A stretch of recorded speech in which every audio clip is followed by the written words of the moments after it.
Hello student, स्वागत है आपका एजुकेशन पॉइंट देहरादून में। And I am Rinku Sharma. और आज हम डिस्कस करेंगे भारत के राष्ट्रीय प्रतीक से संबंधित इम्पोर्टेंट प्रश्न। बहुत ही इम्पोर्टेंट प्रश्न है जो हर कंपटीशन एग्जाम में आपसे पूछे जाते हैं। तो भारत के राष्ट्रीय प्रतीक से संबंधित इम्पोर्टेंट क्वेश्चन। तो आइए स्टार्ट करते हैं। फर्स्ट क्वेश्चन देखिए आप। भारत के राष्ट्रीय ध्वज की लंबाई और चौड़ाई का अनुपात क्या है? तो भारत का जो राष्ट्रीय ध्वज है उसकी लंबाई और चौड़ाई का जो अनुपात है वो है 3:2। बहुत बार पेपर में पूछा गया है लंबाई और चौड़ाई का अनुपात, तो अनुपात है 3:2। कभी कभी कंफ्यूज करने के लिए वो पूछ लेता है कि चौड़ाई और लंबाई का अनुपात क्या होगा। अगर लंबाई और चौड़ाई का अनुपात पूछा तो 3:2 है, और अगर चौड़ाई और लंबाई का अनुपात पूछा, उल्टा कर दिया, तो 2:3 है। ये आप ध्यान रखेंगे। लंबाई चौड़ाई का 3:2, चौड़ाई लंबाई का 2:3। नेक्स्ट क्वेश्चन देखते हैं। भारत के राष्ट्रीय ध्वज के मध्य में बने धर्म चक्र का रंग क्या है? जो भारत का राष्ट्रीय ध्वज है उसके मध्य में एक धर्म चक्र बना हुआ है जिसका रंग है गहरा नीला। इंपॉर्टेंट क्वेश्चन है, किस रंग का है धर्म चक्र? तो गहरे नीले रंग का है।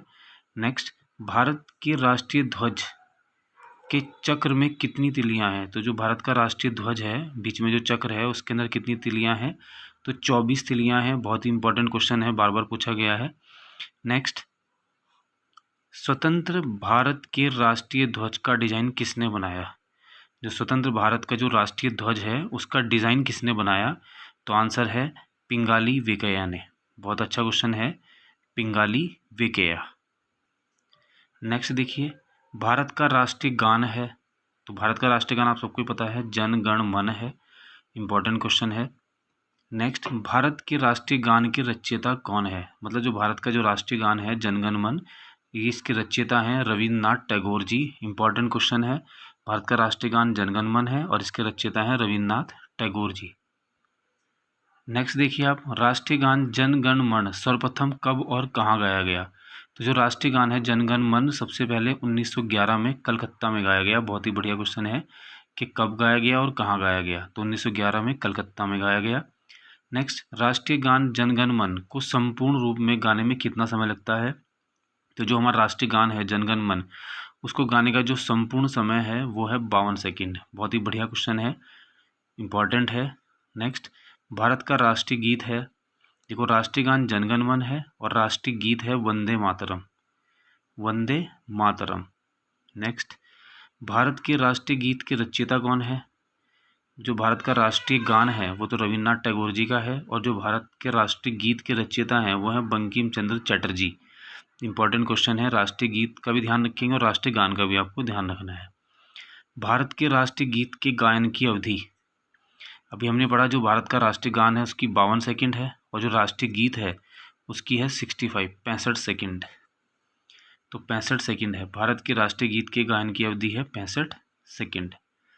नेक्स्ट, भारत का राष्ट्रीय गीत वंदे मातरम सर्वप्रथम कब गाया गया? तो भारत का जो राष्ट्रीय गीत है वंदे मातरम वो गाया गया 1896 में। इंपॉर्टेंट क्वेश्चन है, वंदे मातरम 1896 में गाया गया, और जो राष्ट्रीय गान था वो 1911 में गाया गया। ये आप ध्यान रखेंगे, राष्ट्रीय गान 1911 और वंदे मातरम 1896।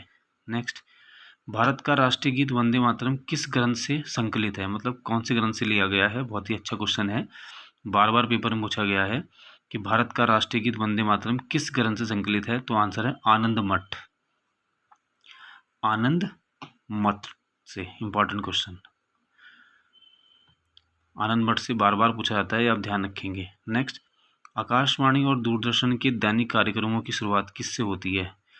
आपने देखा होगा जो आकाशवाणी और जो दूरदर्शन है जब वो कार्यक्रम स्टार्ट करते हैं तो सबसे पहले जो शुरुआत होती है वो राष्ट्रीय गीत से होती है, और राष्ट्रीय गीत हमारा वंदे मातरम है। नेक्स्ट, अगला क्वेश्चन देखते हैं। सारनाथ स्थित राष्ट्रीय स्तंभ का कौन सा भाग राष्ट्रीय प्रतीक के रूप में लिया गया है? कहने का मतलब जो भारत का जो राष्ट्रीय प्रतीक है वो क्या है? तो वह अशोक की लाट है, जो शीर्ष भाग लिया गया वहाँ से। सारनाथ से क्या लिया गया है? सारनाथ स्थित राष्ट्रीय स्तंभ का कौन सा भाग राष्ट्रीय प्रतीक के रूप में लिया गया है? शीर्ष भाग है अशोक की लाट का। बहुत ही इंपॉर्टेंट क्वेश्चन है। भारत के राष्ट्रीय प्रतीक में कौन से पशु दृष्टिगत हैं, मतलब कौन से पशु आपको दिखाई देते हैं? तो सिंह दिखाई देता है, सांड दिखाई देता है, घोड़ा दिखाई देता है। तो कभी कभी पूछ लेता है कि बताओ कौन सा दिखाई नहीं देता, तो ऑप्शन में हिरन डाल देगा। तो हिरन हमें नहीं दिखाई देता, सिंह, सांड और घोड़ा में दिखाई देते हैं। भारत के राष्ट्रीय प्रतीक चिन्ह में कितने शेर दिखाई देते हैं? देखो, जो भारत का राष्ट्रीय प्रतीक है उसमें जो हमें शेर दिखाई देते हैं वो दिखाई देते हैं 3। एक्चुअल में तो 4 होते हैं, बस जो हमें सामने से दिखाई देते हैं वो हमें दिखाई 3 ही देते हैं। बार बार पूछा जाता है, इंपॉर्टेंट क्वेश्चन है। भारत का राज्य चिन्ह अशोक महान द्वारा सारनाथ से स्थापित स्तंभ से लिया गया है।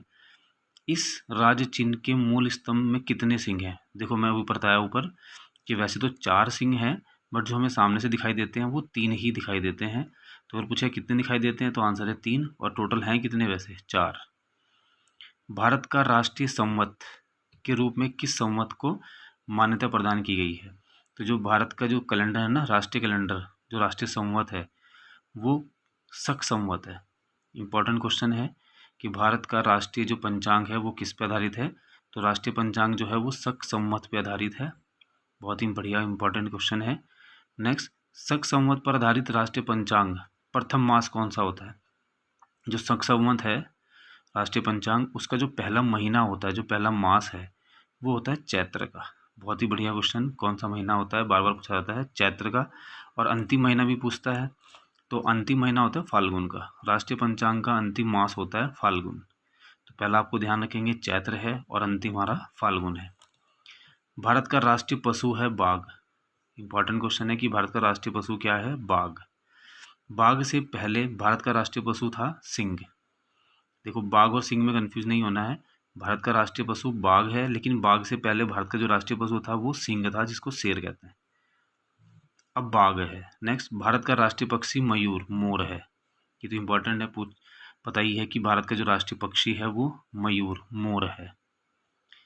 नेक्स्ट, भारत का राष्ट्रीय आदर्श वाक्य क्या है? तो भारत का जो राष्ट्रीय आदर्श वाक्य है वो है सत्य में जयते। इंपॉर्टेंट क्वेश्चन है, सत्य में जयते। तो बहुत ही बढ़िया क्वेश्चन है ये राष्ट्रीय प्रतीक से संबंधित। तो ये वीडियो अगर आपको पसंद आई हो तो प्लीज़ लाइक और सब्सक्राइब कीजिए। Thank you.